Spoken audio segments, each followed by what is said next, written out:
सब कॅटेगरायझेशनचा जो मुद्दा आहे तो महाराष्ट्रामध्ये सध्या भरपूर चर्चेत आहे. बऱ्याच लोकांना लिगल याचे जे सगळे जे आस्पेक्ट असतात ते माहीत नसतात आणि त्या दृष्टीनं मला वाटतं की या व्हिडिओमध्ये आपण त्याच्यावरती चर्चा करणार आहोत. पुढचे 15-20 मिनिट आपण केवळ आणि केवळ लिगल केसवरती चर्चा करतो, म्हणजे योग्य आहे अयोग्य आहे, काय कसं महाराष्ट्रात झालं पाहिजे न झालं पाहिजे, त्याचा फायदा होईल नुकसान होईल हे न बघता सध्या आपण फक्त आणि फक्त ह्याची प्रक्रिया काय झाली आतापर्यंत, ह्या केसेस कशा झाल्या, सब कॅटेगरायझेशन जे आहे उपवर्गीकरणाचा मुद्दा आहे तो नेमका आला का, ह्याविषयी आपण चर्चा करणार आहोत. आणि ह्याविषयी चर्चा करताना आपण सगळ्यांनी हे लक्षात घेतलं पाहिजे की पहिल्यांदा कोणत्याही गोष्टीचा बॅकग्राऊंड समजणं अत्यंत गरजेचं असतं. त्या दृष्टीने आपण याच्याविषयी बोलूया. तुम्ही एक लक्षात घ्या की रिझर्वेशन इम्प्लिमेंट झाले 1950ला. 1950ला इम्प्लिमेंट झाल्यास 15 वर्षामध्येच तुम्ही बघाल की BN लोकूर नावाची एक समिती आहे. BN लोकूर समिती जी आहे 1965 ती समिती आली, तिचं नाव होतं advisory committee on revision of schedule caste and schedule tribes. आणि ही कमिटी बनवली होती काही जातीनं काढलं पाहिजे, काही जातींना ठेवलं पाहिजे, काही जातींना फायदा होत नाही या संदर्भात बऱ्याच सगळ्या चर्चा होत्या. आणि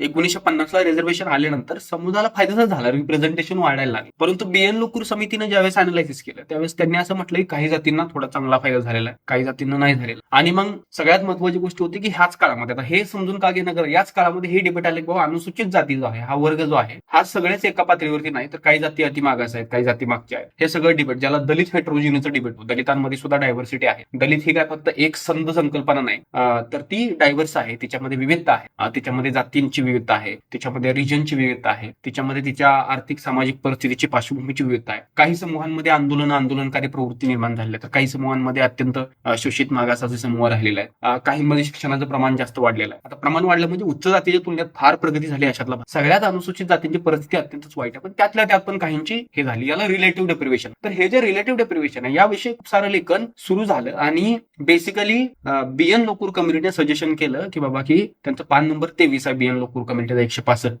1965च्या रिपोर्टमध्ये. त्यांनी असं म्हटलंय बाबा की ज्या जाती ज्या सर्टन एज्युकेशनल, इकॉनॉमिक आणि डेव्हलपमेंटल बेनिफिट ज्यांचे झालेले आहेत, फायदा झालेला आहे, अशा जातींना लगेच न डिलीट करता त्यांना हळूहळू करत ग्रॅज्युअल फेजमध्ये, हा वर्ड एक्झॅक्ट ग्रॅज्युअल फेजमध्ये त्यांना तिथून काढलं पाहिजे. त्यानंतर 2च वर्षात म्हणजे 1967ला एक बिल आलं, the schedule caste and schedule tribes order amendment bill 1967. आणि याच्यानुसार BN लोकूर कमिटीच्या काही मागण्या मान्य केल्या गेल्या, काही मागण्या नाही मान्य केल्या गेल्या. आणि अशा पद्धतीनं तुम्ही बघाल की BN लोकूर कमिटीनं जे गोष्ट सांगितली गेली होती त्याविषयी पुन्हा कायद्यांद्वारे चर्चा व्हायला लागली. म्हणजे काय की 1965ला रिपोर्ट आलं, 1967ला बिल आलं आणि त्यानंतर ते बिल पुढे पारित झालं न झालं हा नंतरचा प्रश्न आहे. परंतु त्या बिलावरती चर्चा झाली आणि काही जातींना काढलं पाहिजे, काही जातींना इन्क्लूड केलं पाहिजे. परंतु त्याचं काय फारसं असं म्हणावं तसं इम्प्लिमेंटेशन नाही केलं गेलं, विच वॉज गुड, बिकॉज काही जातींना काढलं तसं तर अत्यंत वाईट परिस्थिती झाली असती. त्यामुळे मग BN लोकूर जी कम्युनिटी आहे तिचं एक महत्व आहे आणि it was one of the first historical document, खास करून स्वातंत्र्यानंतरचं, की ज्याच्यामध्ये काही जातींना काढलं पाहिजे, डिलिस्ट केलं पाहिजे हा मुद्दा आला. करुणा अहमद नावाचा शहा आणि पटेल किंवा करुणा अहमद असे जे लेखक आहेत, पटवर्धन यांनी 1973 मध्ये सुद्धा लिहिला आणि त्यांनी सुद्धा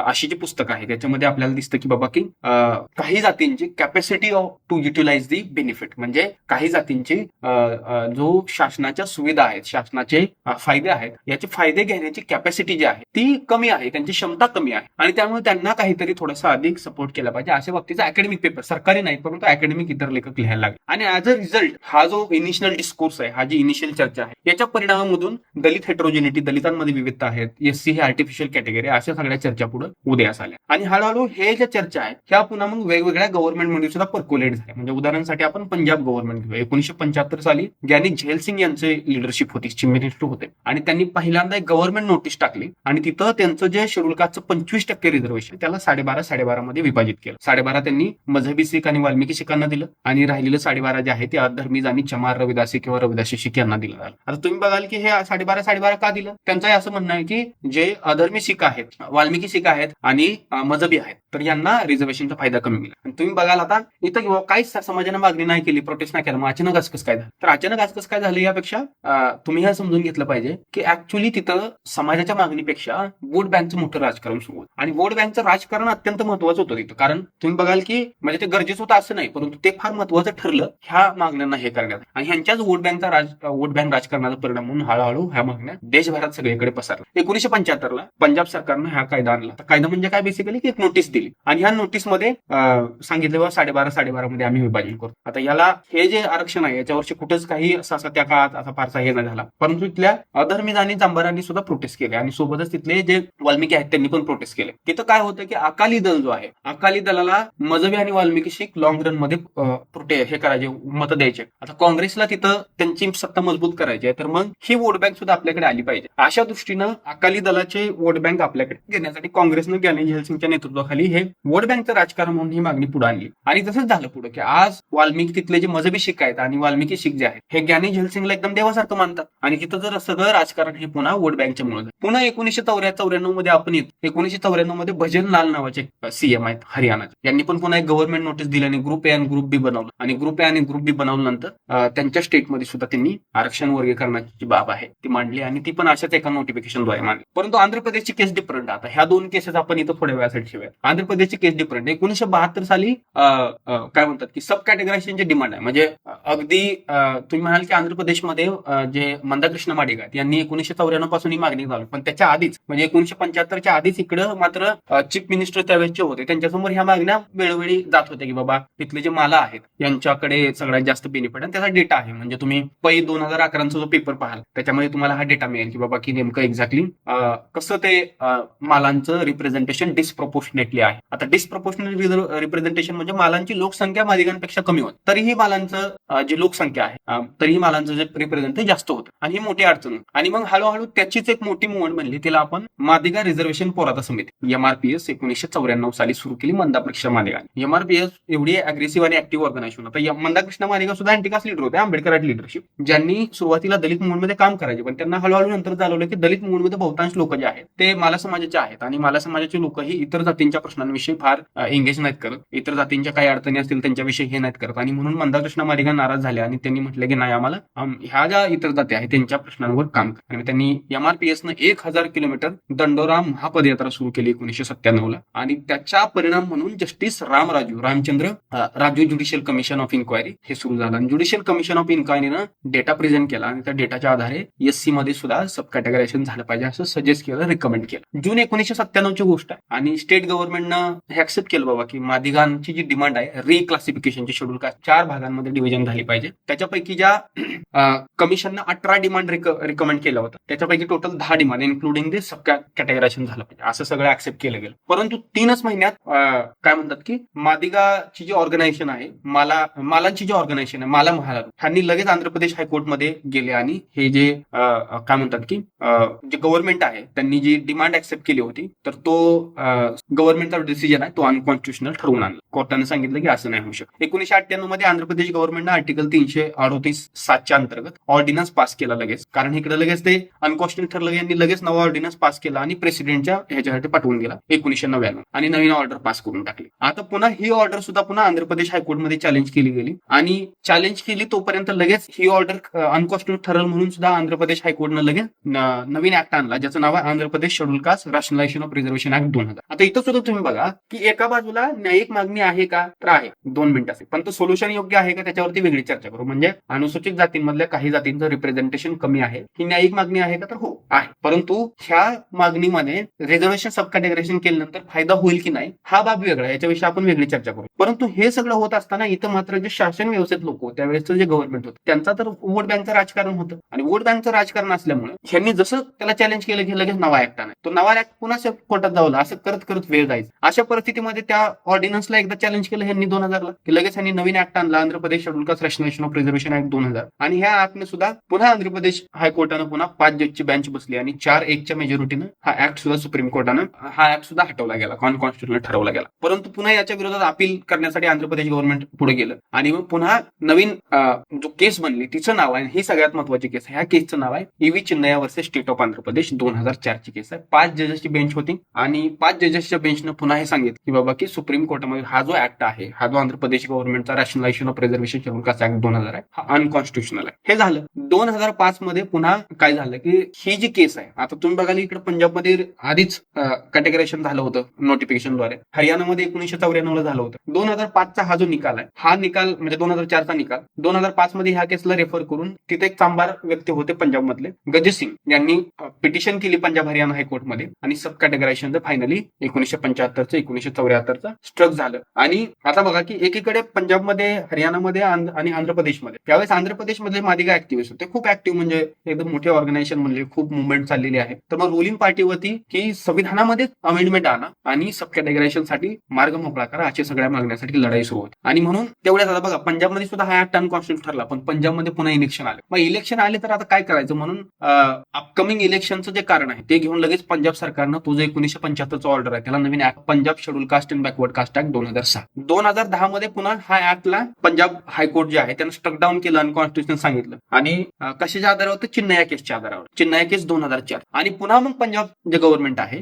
ते पुन्हा सुप्रीम कोर्टात गेलं आणि पंजाब गव्हर्नमेंटनं सांगितलं की बाबा हेवी चिन्नयाचं जे जजमेंट आहे तेच व्यवस्थित नाहीये, कारण ते इंदिरा साहनीचे जजमेंट आहे, ज्या इंदिरा साहनी जजमेंटनं इक्वॅलिटीसाठी कॅटेगरीज मध्ये डिफरन्शिएशन सांगितलं आहे ओबीसीसाठी. तर त्याच्या आधारावरती ईव्ही चिन्नया केस जे आहे ते चुकीचे आहे आणि म्हणून अपील सादर केला. आणि 2014 आहे या साली 3 जजची बेंच आहे ज्यांनी हे जे जजमेंट आहे आता ह्या जजमेंट पुन्हा अपील घेण्यासाठी 5 जजची नवीन बेंच बसवण्यासाठी रेफर केलं गेलं आणि चिन्नया केसची असेसमेंट पुन्हा ही झाली पाहिजे. परंतु आता ही 5 जजची बेंच होती, चिन्नया सुद्धा 5 जजची बेंच होती. आता करायचं काय? तर त्यामुळं ही जी केस आहे म्हणजे Jarnail Singh versus Lakshminarayan Gupta supreme court 2008, तर ह्या केसमध्ये ऍक्च्युअली सब कॅटेगरायझेशन परमिट केलं गेलं, परंतु आणि सोबतच क्रिमिलेअरची कॉन्सेप्ट सुद्धा आली गेली पाहिजे असं सांगितलं गेलं. परंतु आता अडचण अशी होती की हे जे बेंच आहे ही चिन्नया केस छोटे होते, त्यामुळे ते मागच्या जे केसचं जे जजमेंट आहे तिला ओव्हरटर्न करू शकत नव्हतं. आणि म्हणून पुन्हा हरियाणा जे गव्हर्नमेंट आहे त्यानं लगेच 2020 मध्ये एक ऍक्ट आणला ज्याचं नाव आहे पुन्हा the Haryana schedule caste reservation in admission in the government institution act 2020. आणि पुन्हा त्यांनी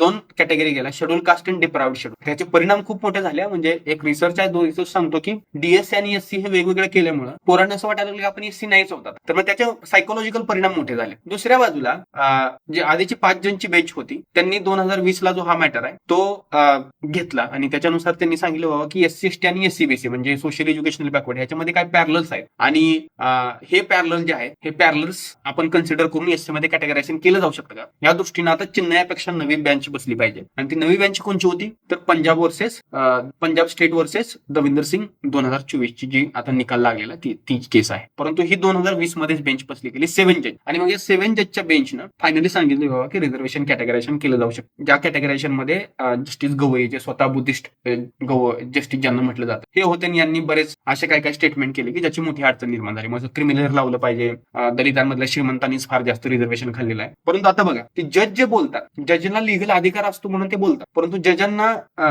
जे सोशियोलॉजिकल आर्ग्युमेंट आहे ते आहेत का हे पण बघून घेतलं पाहिजे. तर गवईने जे स्टेटमेंट केले होते त्याला थेरॉटिकल आधारच नाही कोणतं, त्याला प्रॅक्टिकल आधार पण नाही, इम्पेरिकल आधार. म्हणजे उदाहरणासाठी देतो, एससीचे सगळ्यात जास्त रिझर्वेशन फर्स्ट जनरेशन म्हणजे पहिल्यांदा रिझर्वेशन बेनिफिट घेणारे लोक रिझर्वेशन घेतात, फायदा घेतात. 50% पेक्षा जास्त लोक हेच करतात. सुखदेवराव थोरात जर तुम्ही जर हे पाहिलं तर तुम्हाला कळेल. आणि मग आपण जसं बघतो की इकडं रिझर्वेशनचं सब कॅटेगरायझेशन झालं पाहिजे 2024 ला आपल्याला निकाल आला. त्यानंतर सगळ्या देशामध्ये पुन्हा त्याच्याविषयी विरोध समर्थन हे सगळं झालं. ते योग्य अयोग्य ह्याच्याविषयी आपण सेपरेट बोलू. आपण फक्त पॉलिटिक्स ऑफ बघतोय, लिगल केसेस आणि त्याच्या अराउंडचं पॉलिटिक्स. तामिळनाडूमध्ये 2007 सालीच अरुंधतीयर नावाची कम्युनिटी आहे. तर अरुंधतीयरची एक ऑर्गनायझेशन होती आदि तमिळर परवाय, जी TM वरदराजन हे आहे कम्युनिस्ट पार्टी ऑफ इंडिया आणि आदियम हे आदि तमिळर परवाय ही जी ऑर्गनायझेशन आहे याचे फाउंडर आहे. तर ह्या CPIM communist party of India Marxist आणि ही जी ATP ह्या 2 ऑर्गनायझेशननं 2007 साली मोठा मोर्चा काढला 30,000 अरुंधतीयर लोकांना. आता अरुंधतीयर म्हणजे पुन्हा मादिगा आणि इतर जातीचा एकत्र समूह असणारा अरुंधतीयर ही एक आयडेंटिटी आहे तिथली शेड्यूल कास्ट. तर मग त्यांनी प्रोटेस्ट केल्यानंतर 2007-8 मध्ये लगेच अरुंधतीयरसाठी 6% सेपरेट रिझर्वेशन पाहिजे असं त्यांनी मागणी मागितली. आता बघा तिथं टोटल रिझर्वेशन जे आहे त्याच्या 6% रिझर्वेशन अरुंधतीयरला सेपरेट पाहिजे. आणि याच्यामुळं या डिमांडमुळे या प्रोटेस्टमुळे अरुंधतीयरसाठी वेलफेअर बोर्ड 2008 मध्ये उघडलं गेलं. त्यानंतर 1 मेंबर कमिटी जस्टिस जनार्दनच्या अंडर ह्याच्या खाली उघडली गेली. तर जस्टिस जनार्दनन जी कमिटी आहे त्यांनी सांगितलं की 2.88% इंटरनल रिझर्वेशन अरुंधतीयरला दिलं पाहिजे. त्यावेळी चीफ मिनिस्टर होते, त्यांनी 3% रिझर्वेशन अरुंधतीयरला इन्शुअर केलं. आणि Tamil Nadu Arunthathiyar special reservation of seat in educational institution including private educational institution and of appointment or post in the service under the state within the reservation of schedule caste 2000चा rules 2009 असा rule आणला. आता तमिळनाडूमध्ये तुम्ही बघाल की आंध्र प्रदेश किंवा इतर राज्यांमध्ये सब कॅटेगरायझेशनची मागणी होती आणि वेगवेगळ्या जातींना वेगवेगळ्या कॅटेगरीमध्ये टाकलं पाहिजे विदिन शेड्यूल. इथं मात्र एका स्पेसिफिक जातीसाठी फायदा, मग इथली केस थोडीशी डिफरंट होती. त्यामुळे आंध्र प्रदेश असेल, पंजाब असेल, हरियाणा असेल, इथल्या केसपेक्षा अरुंधतीयरची केस जी आहे ती थोडीशी डिफरंट होती. परंतु हा ऍक्ट सुद्धा चॅलेंज केला गेला 2010 मध्ये आणि मद्रास हायकोर्टानं सांगितलं बाबा की काय म्हणतात की केस कोर्टामध्ये चालू आहे, कारण 2010 2010ला हे अपील टाकलं गेलं आणि तुम्ही बघाल की त्यावेळेस काय म्हणतात की नव्या केसेस सगळ्या चालू होत्या. तर मग ईव्हीचे न्याय 2004चं जजमेंट आलं होतं. तर मग ह्यांनी काय सांगितलं, केसचा अपील सुप्रीम कोर्टामध्ये गेलेला आहे. तर मग मद्रास हायकोर्ट आहे, त्यांनी काय असं त्याच्यावरती बॅन वगैरे आणलं नाही, पण त्यांनी सांगितलं की तोपर्यंत हे चालू राहू द्या जोपर्यंत अपीलचा रिझल्ट लागत नाही. त्यामुळे ह्यांनी जे ईव्हीचे न्याय केस आहे त्याचा काय असं लिमिट वगैरे सेट केली होती, ती लिमिट इकडं ऍप्लिकेबलच नाही झाली. 2004 मध्ये इकडं पुन्हा सब कॅटेगरायझेशन डिस्कशन हे कर्नाटकामध्ये सुरू झाले. कर्नाटकामध्ये सुरू झाले तर लगेच 2005 मध्ये ए.जे. सदाशिव कमिशन स्थापन केलं गेलं. ए.जे. सदाशिव कमिशन सब कॅटेगरायझेशन जे आहे त्याच्या हिस्ट्रीमधलं सगळ्यात मोठं कमिशन आहे. Because AJ. सदाशिव कमिशन जे आहे यांनी जवळपास 96.60 लाख म्हणजे 96.60 लाख जे आहेत, म्हणजे एवढ्या लोक शेड्यूल कास्टचं स्टडी केला, एवढ्या लोकांचं डोर टू डोर सर्वे केले आणि रिपोर्ट 2012ला सबमिट केला. म्हणजे 2005चं कमिशन 2012ला म्हणजे जवळपास 7 वर्ष हे कमिशन काम केलं आणि त्यांनी शेड्यूल कास्ट कम्युनिटीला पुन्हा 4 ह्याच्यामध्ये डिवाइड केलं पाहिजे असं सजेशन दिलं.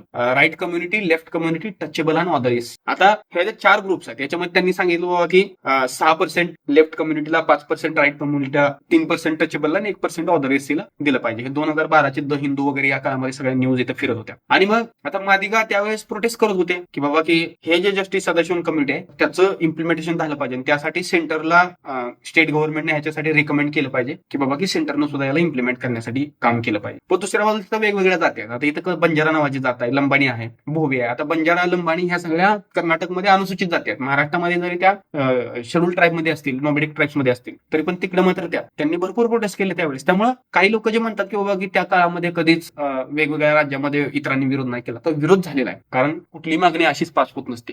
तमिळनाडूमध्ये विरोध केलेला आहे, त्यानंतर आंध्र प्रदेशमध्ये, हरियाणामध्ये सुद्धा विरोध झालेला आहे, कर्नाटकामध्ये विरोध झालेला आहे. आणि मग फायनली काय आहे की कर्नाटक स्टेट गव्हर्नमेंटनं आता ह्या सगळ्या मागण्या एवढ्या वाढायला लागल्या, त्यामुळं पुन्हा नवीन कमिशन बसवलं गेलं. कधी, ज्यावेळेस आपलं 2024ला आपला रिझल्ट आला ह्या केसचा, Davinder Singh versus state of Punjab. तर दविंदर सिंगच्या केसच्या रिझल्ट नंतर कर्नाटक गव्हर्नमेंटनं पुन्हा नवीन कमिशन बसवलं, एच.एन. नागमोहन दास कमिशन. आणि या एच.एन. नागमोहन दास कमिशननं पुन्हा 2 महिन्याची डेडलाईन दिली. त्यांनी सुद्धा रिपोर्ट सादर केला आणि आता रिसेंटली कर्नाटक गव्हर्नमेंट सुद्धा तिथं रिझर्वेशन इम्प्लिमेंटेशन चालू. तर अशी सगळी हिस्ट्री आहे. आता पंजाब, हरियाणा, तमिळनाडू, कर्नाटक, आंध्र प्रदेश आणि आता महाराष्ट्रातली गोष्ट. आता महाराष्ट्राच्या ह्या सगळ्या केसमध्ये मातांगांचा तसा लिगल कुठेही एंगेजमेंट राहिलेला नाही, कारण ह्या सगळ्या केस पंजाब गव्हर्नमेंट ह्यांच्यात चाललेल्या आहेत. तर मागांचं असं काय फारसं आहे ना. परंतु हा मातंग समाजाचे व्यक्ती होते, बाबासाहेब गोखले नाव होतं त्यांचं. तर हे जे बाबासाहेब गोखले आहेत यांनी सुरुवातीला जवळपास 82 मध्येच एक मातंग समाजाची संघटना सुरू केली होती. आणि ही जी मातंग समाजाची संघटना आहे, ह्या मातंग समाजाच्या संघटनेच्या आधारे त्यांनी समाजामध्ये वेगवेगळ्या मागण्या सुरू केल्या. तर अखिल भारतीय मातंग सेना असेल, भारतीय बहुजन आघाडी आणि भारतीय टायगर सेना अशी 1982 साली त्यांनी संघटना सुरू केली. 42 दिवस त्यांनी उपोषण धरलं, खास करून मानपूर, मालाल, कांदिवली ह्या ज्या भागात ज्या आपल्या ज्या वस्त्या आहेत, स्लम्स आहेत, तर ह्याच्यामध्ये परमनंट सेटलमेंट मागांना मिळाली पाहिजे, यासाठी रेसिडेन्स मिळाले पाहिजेत यासाठी. आणि 1984 ते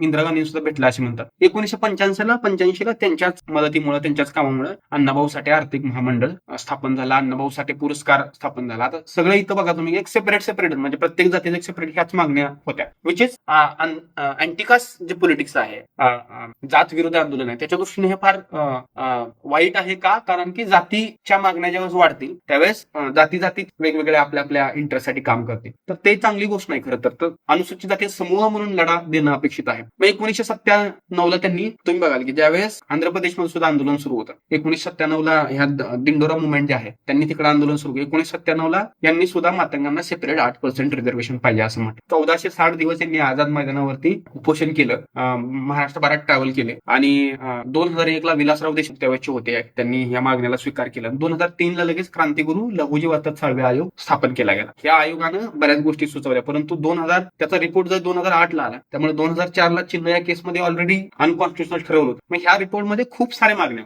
ज्या मागण्यामध्ये मातंग समाजासाठी जमीन दिल्या पाहिजेत, मातंग समाजाला शिक्षण व्यवस्थांमध्ये संधी मिळाली पाहिजे, मातंग समाजाला काय म्हणतात की एज्युकेशनल इन्स्टिट्यूशन नव्या बनवलं पाहिजे, त्यांना ऍक्सेस डेव्हलप केला पाहिजे, अशा हजारो मागण्या होत्या. आणि ही मागणी कंटिन्यू राहिली. 2014 साली हळूहळू आणि ह्याच काळामध्ये ही लहुजी शक्ती सेना वगैरे अशा संघटना 2000 4च्या काळातच बनले होते, 9च्या काळामध्ये. आणि ह्या संघटनांनी पुन्हा ही मागणी उचलून धरली. पण आता तुम्ही बघाल की ही मागणी पुढे जात जेव्हा कळलं की जातीसाठी स्वतंत्र, कारण 15% रिझर्वेशन, त्यातच तुम्ही जर 8% एका सेपरेट जातीचं मागत असाल, ही इरॅशनल मागणी आहे. आणि ही मागणी स्ट्रीमलाईन होत मग फायनली मागांना सेपरेट रिझर्वेशन न मागता शेड्यूल कास्ट सब कॅटेगरायझेशन झालं पाहिजे, अशी सगळी मागणी. आणि मग आता ती लहुजी शक्ती सेना असेल, ही सगळी उजवी संघटना पण आहे, ही सगळी बीजेपी आरएसएस सोबत जोडलेल्या संघटना आहेत. त्यानंतर अमित गोरखे आहेत हे बीजेपी RSS सोबत जोडलेले आहेत. तर ह्या लोकांनी मागण्या धरल्या आणि त्याच काळात इतर अशी लोक होती जी उजवे नाहीत परंतु ह्या मागण्या सोबत होते. त्याच्यामध्ये आता ते रामचंद्र भरांडे असतील, सचिन बगाडे असतील आणि इतर ज्या संघटना आहेत, लाल सेना नावाची एक संघटना आहे, तर ते लोक असतील. ह्या सगळ्यांनी मग ह्या मागण्याला कंटिन्यू धरत धरत ह्याला अधिक स्ट्रीमलाईन केलं. आता इथे दोन प्रवाह आहेत. एक प्रवाह जो उजवा आहे,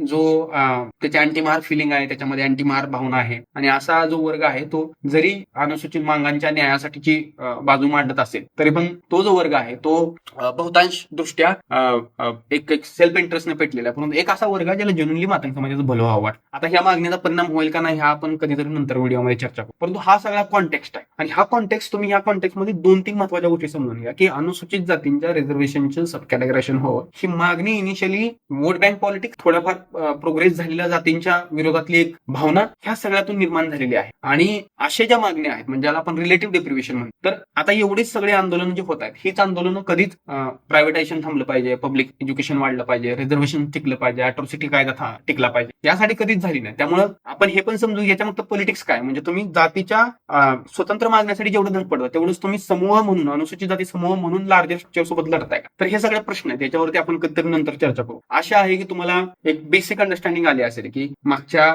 30 वर्षामध्ये ज्या डेव्हलपमेंट झाल्यात भारतामध्ये, 30 कसं 40-50 वर्षाची गोष्ट म्हणून ह्या डेव्हलप, तर याच्यामध्ये हे सगळं घडलेलं आहे, ह्या सगळ्या केसेस आहेत. आशा आहे तुम्हाला अधिक माहिती मिळाली.